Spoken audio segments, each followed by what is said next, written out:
Tissu graisseux. Parmi les propositions suivantes relatives aux adipocytes bruns, laquelle, lesquels, et, sont, exactes, S. A. Leur noyau est central.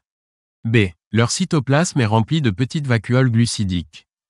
C. Leur cytoplasme est pauvre en mitochondries. D. Dans l'espèce humaine, les adipocytes bruns n'apparaissent que chez l'adulte.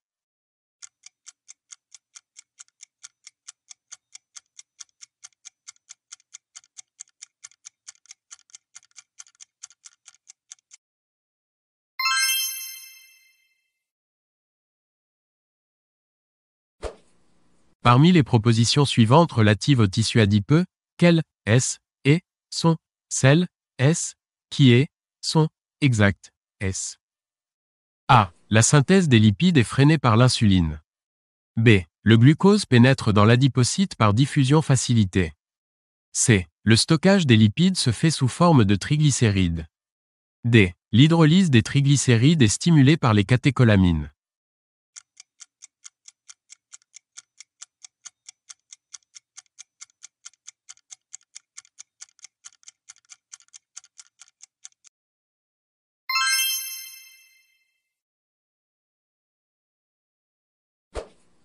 Parmi les propositions suivantes relatives aux récepteurs adrénergiques, quelles, S, et, sont, celles, S, qui est, sont, exactes, S.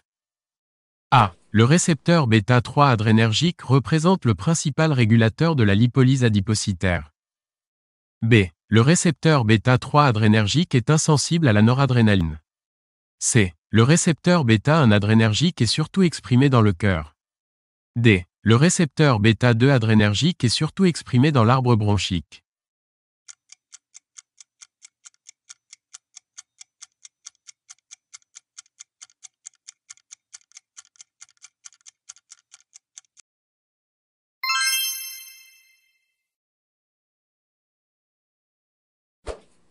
Parmi les propositions suivantes relatives à la leptine, quelles, S, et, sont, celles, S, qui est, sont, exactes, S. A. C'est une neurohormone. B. Elle agit comme un lipostat au niveau de l'hypothalamus. C. Elle se comporte comme une hormone de la satiété. D. Elle active la voie anorexigène.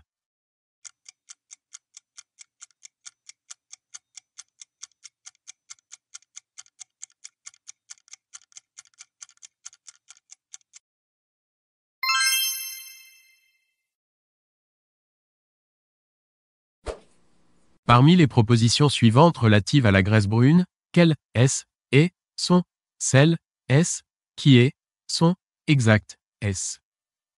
A. La graisse brune est une source de chaleur. B. La graisse brune est abondante chez les mammifères hibernants. C. Les mitochondries des adipocytes bruns contiennent une protéine découplante. D. L'innervation sympathique des adipocytes bruns est richement développée.